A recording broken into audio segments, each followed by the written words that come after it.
Dalam sebuah video terlihat mata seorang bayi berusia 2 bulan lebam diduga usai dianiaya ayah kandungnya sendiri. Atas kejadian itu sang ibu melaporkan pelaku yang juga suaminya ke unit PPA Satreskrim Polresta Mataram. Dalam keterangan, pelaku mengaku kesal karena anaknya yang tak berhenti menangis hingga tega melakukan penganiayaan. Sementara pada saat kejadian, ibu korban sedang keluar rumah. Anaknya digendong, tetap masih menangis. Setelah itu ditidurkan lagi dan yang bersangkutan sebagai ayahnya merasa kesal dan dipukul mata sebelah kiri sebanyak 3 kali, serta dadanya dicubit dengan kuku dan telapak dicubit sebanyak 3 kali karena ada 3 luka. Bayi malang ini juga menderita luka di bagian dada bahkan sempat kritis. Ayah sang bayi pun telah ditetapkan sebagai tersangka dan dijerat pasal tentang KDRT dengan ancaman hukuman 5 tahun penjara. Dari Mataram, Nusa Tenggara Barat, Hari Kasibi, Ainus melaporkan.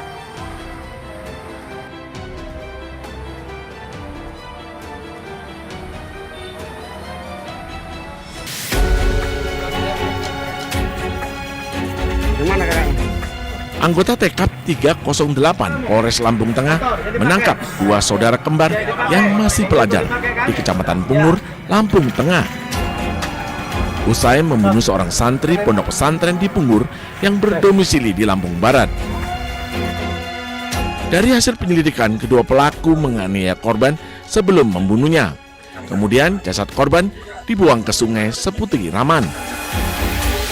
Motif pelaku menganiaya korban karena sakit hati, diduga akibat sendal milik salah satu pelaku diambil korban dan tak dikembalikan. Bahwa sejak 2 tersangka dengan yang pertama adalah inisial DU, usianya 16 tahun, pekerjaannya sebagai pelajar SMK Karyawiyata Pungur kelas 11. Yang kedua inisial DI, umur 16 tahun, sama sebagai pelajar di SMK Karyawiyata di Pungur. 2 pelaku telah diamankan di Mapolres Lampung Tengah dan dijerat pasal 80 Undang-Undang Perlindungan Anak, terancam 15 tahun penjara. Dari Lampung Tengah, Lampung, Ferry Saputra, iNews melaporkan.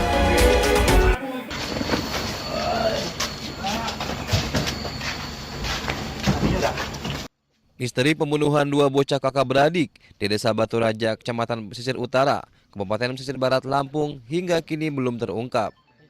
Kasusnya kini ditangani oleh petugas gabungan dari Polres Pesisir Barat dan Polda Lampung.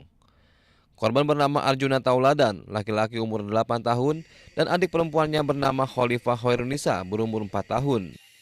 Polisi telah memeriksa 5 orang saksi tetangga dan kedua orang tua korban. Namun hingga kini identitas pelaku masih misteri.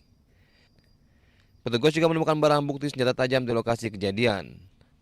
Rencananya, polisi akan menggelar olah TKP ulang untuk mencari petunjuk dan bukti tambahan guna mengungkap kasus ini. Saat ini telah dilakukan 5 orang pemeriksaan terhadap saksi-saksi. Olah TKP ada barang bukti baru ya? Ya, jadi di dalam olah TKP itu kita ada menemukan seperti senjata tajam. Itu nanti kita akan pastikan apakah itu milik korban atau milik terduga pelaku, karena informasi yang kita dapat dari orang tua bahwa korban itu pada saat bepergian memang membawa senjata tajam ataupun parang, dan juga terkait dengan kemungkinan mengarah ke siapa pelakunya. Ini sekarang tim masih bekerja karena tadi pagi. Dari hasil otopsi, kedua korban tewas menderita luka lebam dan sayatan senjata tajam. Sementara hasil sampel darah dan DNA korban telah dikirim ke laboratorium Mabes Polri.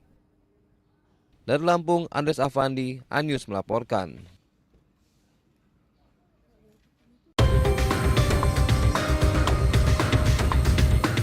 Sebuah mobil ambulans yang membawa pasien rujukan ke RSUD Palagimata, Bau-Bau, Sulawesi Tenggara masuk ke jurang. Ambulans masuk jurang yang berada tepat di belakang rumah warga saat melintasi jalan menanjak. Akibatnya, sopir, tenaga medis, dan pasien yang ada dalam ambulans mengalami luka ringan. Menurut sopir, ia kehilangan konsentrasi menyetir saat mendengar pasien kesakitan dan berteriak. Pada saat mendaki itu tiba-tiba pasiennya itu berteriak di belakang, sehingga si supir ini dia agak menoleh ke belakang sedikit. Tiba-tiba mobilnya itu langsung mengarah ke kanan dan masuk ke jurang kurang lebih dalamnya sekitar 2 meter. Ada korban jiwa, Bang? Korban jiwa tidak ada, hanya kerusakan kendaraan saya sama kondisi WC dari rumah warga ini yang mengalami kerusakan. Sementara itu, bagian kanan mobil ambulans rusak. Ambulans akhirnya berhasil dievakuasi petugas. Dari Bau-Bau, Sulawesi Tenggara, Andi Eba, iNews melaporkan.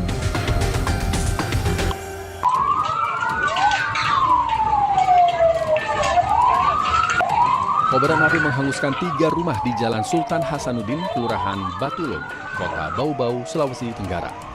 Diduga api berasal dari rumah kosong.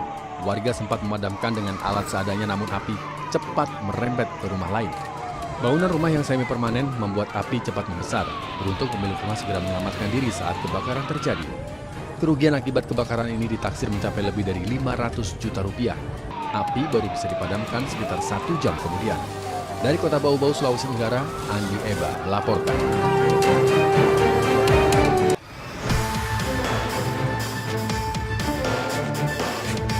Tim kepolisian dari Korlantas Mabes Polri, Polda Jateng, dan Polres Karanganyar menggelar olah TKP kecelakaan maut mobil wisatawan yang menewaskan 5 orang di kawasan wisata Tawangmangu, Jawa Tengah. Pelaksanaan olah TKP dilakukan pada Minggu pagi di jalur lama dari Jemor Kandang menuju Tawangmangu, Karanganyar. Hal ini dilakukan untuk mengetahui penyebab pasti kecelakaan maut mobil yang mengangkut 16 wisatawan dan mengakibatkan 5 orang meninggal dunia. Dugaan sementara kecelakaan terjadi karena mobil remblong saat jalanan menurun.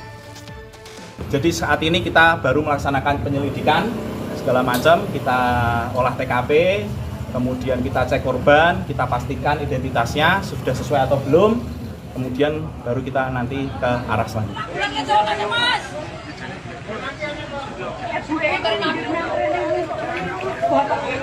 Sebelumnya kecelakaan maut menewaskan 5 orang terjadi di kawasan wisata Tawangmangu. Rombongan yang berasal dari Bojonegoro itu rencananya hendak pergi berwisata ke Tawangmangu melewati Magetan. Dari Karanganyar, Jawa Tengah, Khalil Mahfud, iNews melaporkan.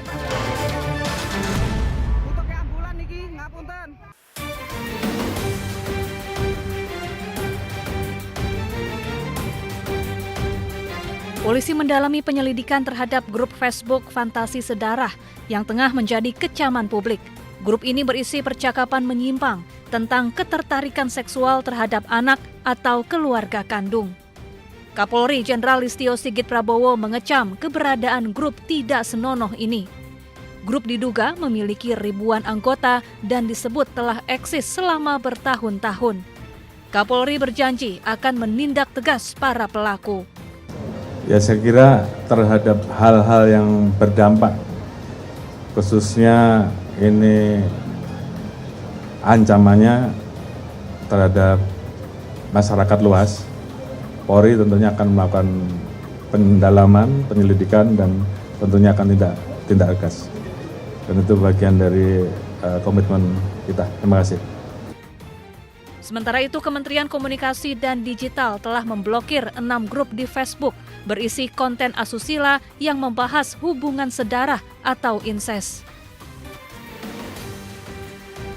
Komdigi juga langsung berkoordinasi dengan Meta sebagai induk dari Facebook untuk melakukan pemblokiran. Warga juga diimbau agar lebih menjaga putra-putrinya dan berhati-hati saat bermedia sosial, serta langsung melapor bila menemukan konten-konten menyimpang. Dari Jakarta, Indra Setiabudi, Irian Syah Wahyudi, iNews melaporkan.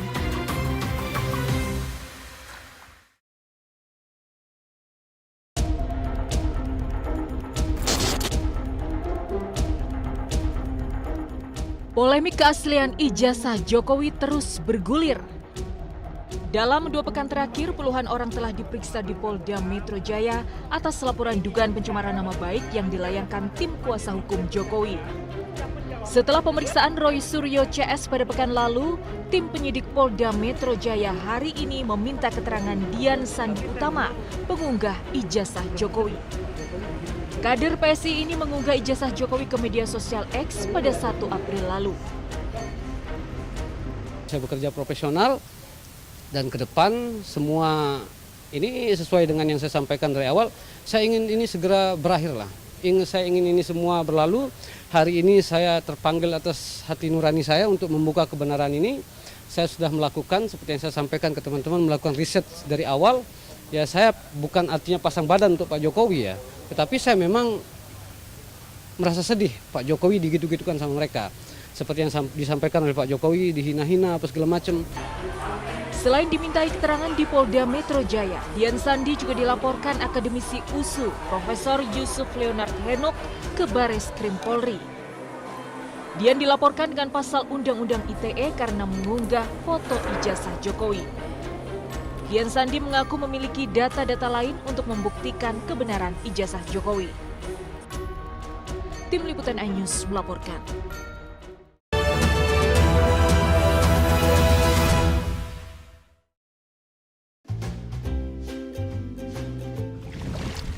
Weh, Dok, kenapa ya? Kalau habis nanam mangrove, badan rasanya jadi seger semua. Apa aja maksudnya? Ya kan, kita nanam mangrove, kita jaga lingkungan, aktivitas tubuh, bikin badan jadi sehat. Kirain apa sih ini, Jak?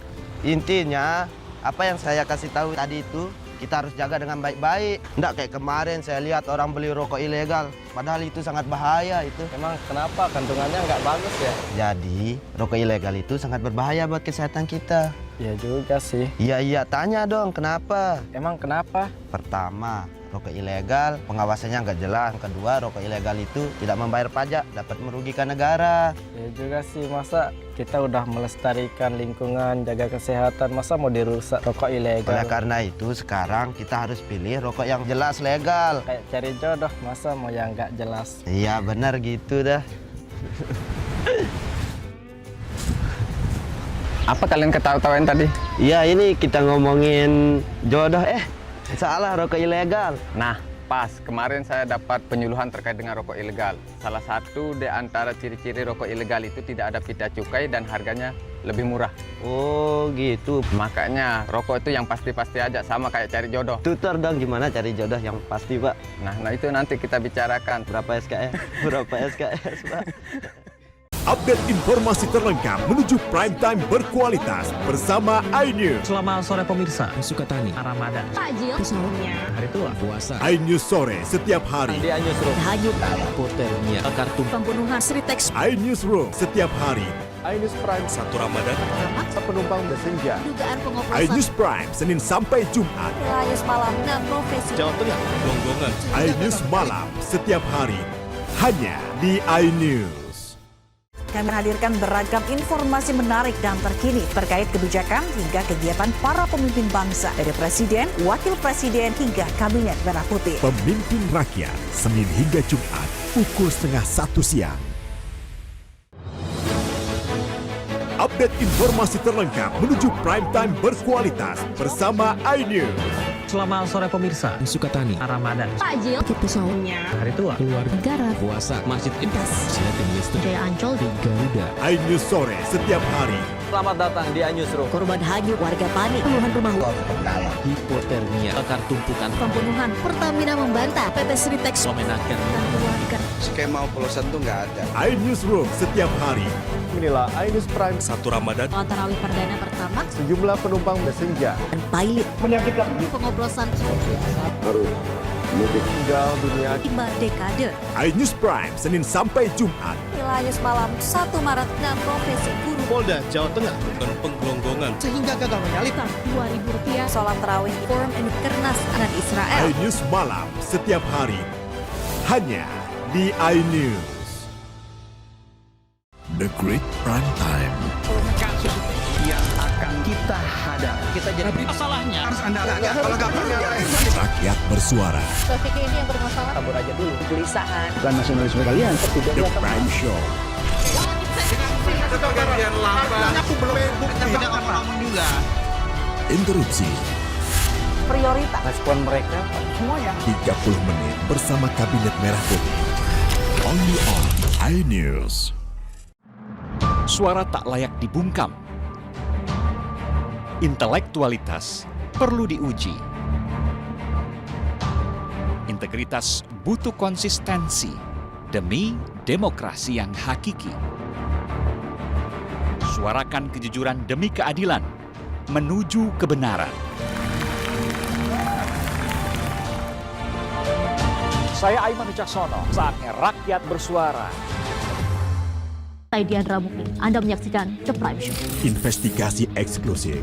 Apa yang melatar belakangi? Meragukan nasionalisme kalian. Kabur aja dulu. Menyebar kemanapun. Itu luar biasa. Mengupas isu-isu terhangat. Kerja di luar negeri, bawa narkoba dari serang anggota TNI. Penyelidikan. Semua tanya akan dijawab dengan tuntas dan berkelas. Makin viral. Pelanggaran syariat Islam. The Prime Show setiap Rabu pukul 8 malam di iNews. The Great Prime Time. Kembali, apakah Lurus, benarkah lapak perkara yang akan kita hadapi? Jadinya kita jadi. Tapi saya mengatakan. Tapi masalahnya Endorsement. Harus saya kalau nggak percaya. Karena kalau kamu yang buka ya. Saya Aiman Wicaksono, inilah. Rakyat bersuara, Selasa pukul 7 malam. strategi ini yang bermasalah? Kabur aja dulu. Kegelisahan. Jadi pendatang haram. Bukan nasionalisme kalian. Res narkoba Polda Riau, anggota TNI. PHK. Presidennya teman. Saya Diandra Mukti, The Anda Prime Show, Rabu pukul 8 malam. Ada pergantian lambat. Saya tidak percaya. Dari presiden di sana itu belum bukti. Saya membaca tidak ngomong juga. Saya Anisha Dasuki. Dan saya Aryo Ardi. Interupsi, Kamis pukul 8 malam. Yang menjadi prioritas. Respon mereka para Apa aja? semuanya. sudah nggak boleh. pendamping. Nggak boleh. Itu supaya tidak pandang bulu. 30 menit bersama Kabinet Merah Putih setiap Jumat. Only on iNews. Inilah banyak sekali peristiwa besar yang terjadi dan menjadi sorotan. ya kita di sini kita interupsi. Wajib saya Dengan ada pergantian lambat. Saya tidak percaya. Dari presiden di sana itu belum bukti. Tidak. itu hal yang wajar.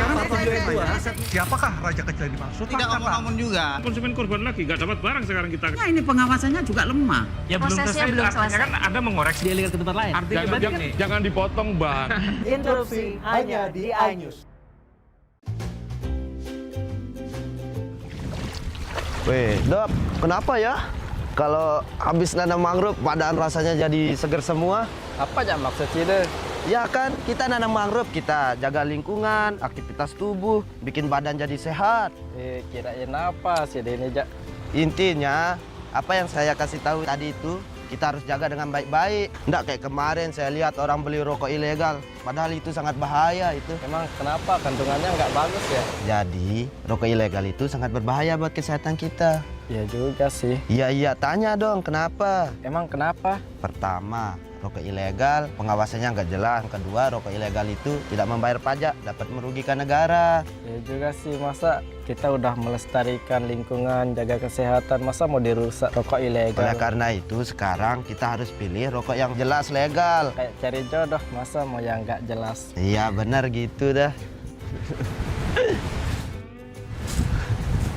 Apa kalian ketawa-tawain tadi? Iya, ini kita ngomongin jodoh. Salah, rokok ilegal. Nah, pas kemarin saya dapat penyuluhan terkait dengan rokok ilegal. Salah satu di antara ciri-ciri rokok ilegal itu tidak ada pita cukai dan harganya lebih murah.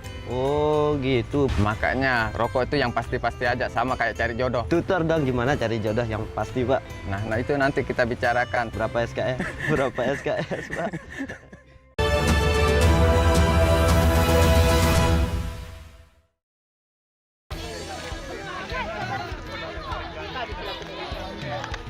Di atas lahan 2 hektar, patung Presiden ke-7 Joko Widodo berdiri. Patung Jokowi tangan kirinya memegang jeru, sementara tangan kanan mengepal ke atas. Warga Liang Melas pada 3 Desember 2021 pernah mengirimkan 1 truk jeruk ke Istana Presiden sebagai bentuk protes jalan tak kunjung dibangun. Patung setinggi 4 meter dibangun warga Karo, Sumatera Utara dengan biaya 2,5 miliar rupiah. Ini kita harapkan menjadi tempat agrowisata, tujuan wisata. Jadi kita akan bangun di sini UMKM. Jadi seluruh nanti masyarakat LMD akan bisa ini kan punya se-LMD. Warga Liang Melang Dataskaro membangun patung Jokowi sebagai bentuk terima kasih warga karena infrastruktur sudah dibangun. Dari Karo, Sumatera Utara, Eka Hetriansyah, iNews melaporkan.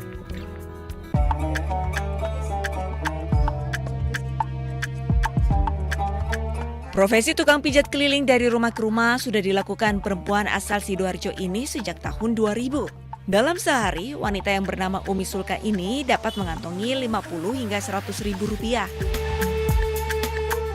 Tahun 2012, perlahan-lahan ia menabung rutin sebanyak 20 hingga 30 ribu rupiah per hari untuk berhaji.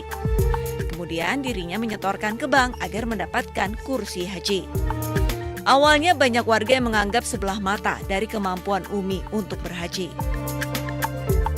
Namun berkat kedisiplinannya menabung selama 13 tahun, Umi berhasil mendapatkan kesempatan berhaji di tahun 2025. Umi akan berangkat haji bersama rombongan Kloter 57 Sidoarjo menuju asrama haji Sukolilo, Surabaya dan terbang ke Tanah Suci Senin 19 Mei 2025.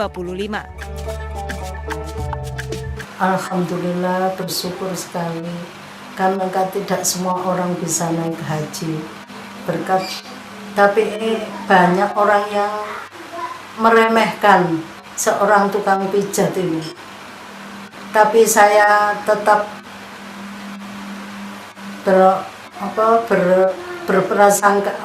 berbaik sangka. Umi berharap ibadah haji yang dilaksanakannya bisa berjalan lancar, mulai dari sejak berangkat hingga pulang nanti. Dari Sidoarjo, Jawa Timur, Pramono Putra, iNews melaporkan.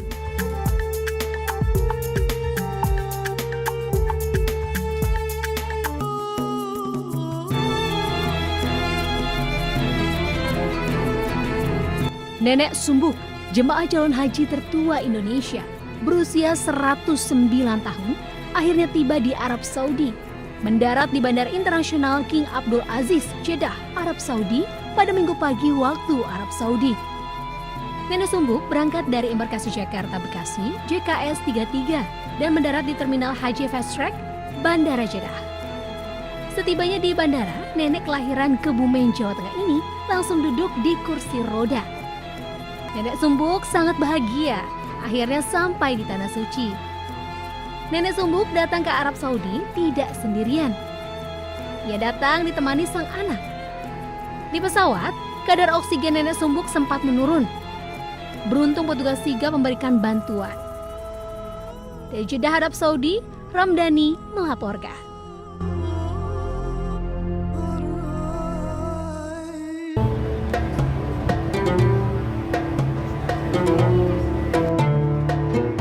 Dengan penuh kesabaran dan kasih sayang, para petugas haji, layanan lansia disabilitas, dan PKP 2JH melayani jemaah lansia yang sudah tak mampu beraktivitas secara mandiri dan membutuhkan perhatian khusus. Tak hanya membantu saat ibadah, mereka juga turut memandikan atau membersihkan tubuh jemaah lansia agar lebih segar dalam menjalani rangkaian ibadah selama berada di Madinah. Para petugas juga ikut menggantikan pakaian jemaah dan menyuapi makanan yang telah disediakan layanan konsumsi. Layanan ini menjadi bagian dari program haji ramah lansia dan disabilitas yang digagas Kementerian Agama tahun ini. Tujuannya memastikan seluruh jemaah termasuk yang berkebutuhan khusus dapat menunaikan ibadah dengan nyaman dan aman. Pelayanan yang diberikan kepada jemaah, terutama lansia, itu jemaah-jemaah lansia yang sekiranya membutuhkan perhatian khusus. Pada umumnya jamaah yang lansianya tidak bersama keluarganya, itu dimulai dari pagi hari, siang hari, dan malam hari. Seperti memandikan, memberikan makan, serta memberikan bantuan kepada jamaah tersebut ke tempat ibadah. Sebuah potret ketulusan dalam tugas suci. Para petugas haji bukan sekedar bekerja, melainkan juga mengabdi dengan hati. Dari Tanah Suci, mereka membawa pulang bukan sekedar pahala, tetapi juga kasih kemanusiaan yang menyentuh hati. Dari Madinah, Arab Saudi, Gigi Irfan melaporkan.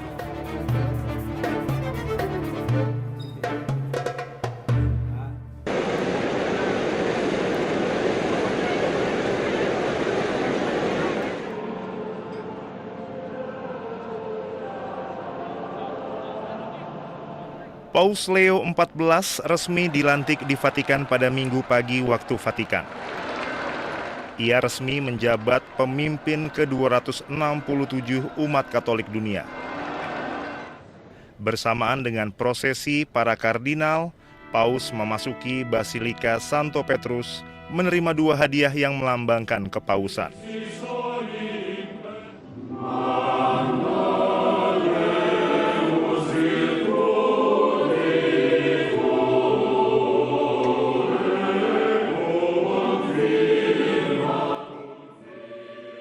Hadiah pertama adalah pallium dari wol domba yang melambangkan peran Paus sebagai seorang gembala dan disampirkan di bahunya sebelum misa dimulai.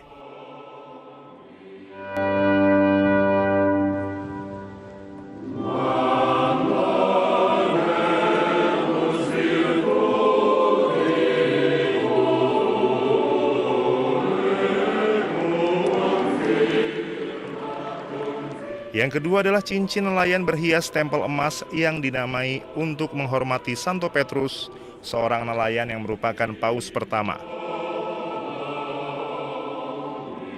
Paus Leo XIV menggantikan Paus Fransiskus yang meninggal dunia pada 21 April. Paus Leo terpilih pada 8 Mei setelah konklav. Paus berusia 69 tahun ini merupakan orang Amerika pertama yang memimpin umat Katolik dunia. Pelantikan ini juga dihadiri sejumlah pemimpin dunia, bangsawan, dan ribuan umat Katolik.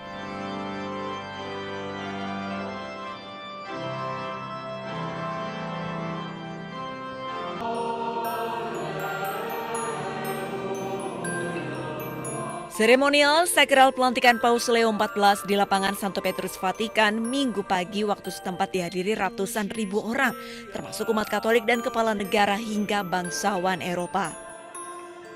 Sejumlah kepala negara yang hadir untuk memberikan ucapan selamat secara langsung diantaranya Wakil Presiden Amerika Serikat J.D. Vance, Presiden Ukraina Volodymyr Zelensky, Raja Felipe dan Ratu Felizia dari Spanyol, Perdana Menteri Australia Anthony Albanese, serta Perdana Menteri Kanada Mark Carney. Paus Leo XIV yang terpilih menjadi Paus ke-267 melalui konklav pada 8 Mei 2025 lalu telah berulang kali menyerukan perdamaian di dunia yang penuh konflik dan membela keadilan sosial.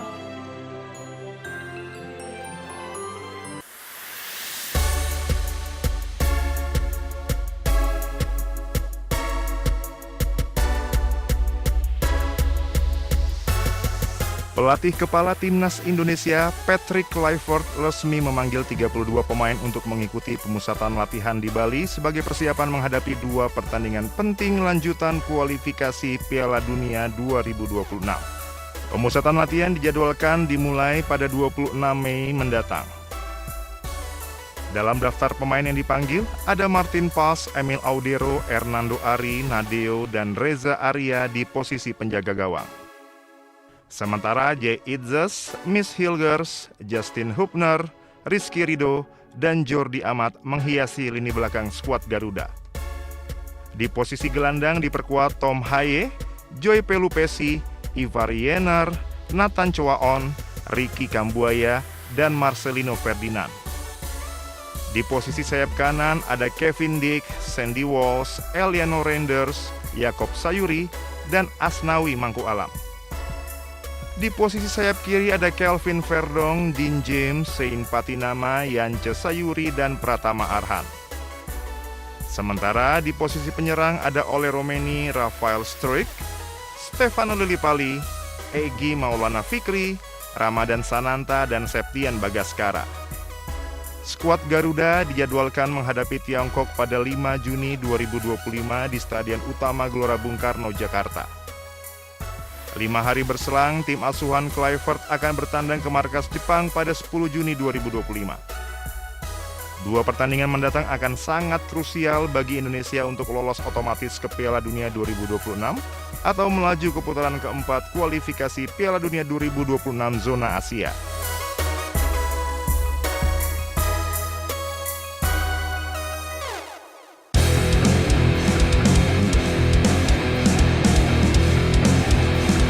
Meski berstatus tanpa klub usai dilepas klub kasta 2 Liga Belanda Kassiupen, bek timnas Indonesia Shane Patinama tetap berlatih menjaga kebugaran tubuh.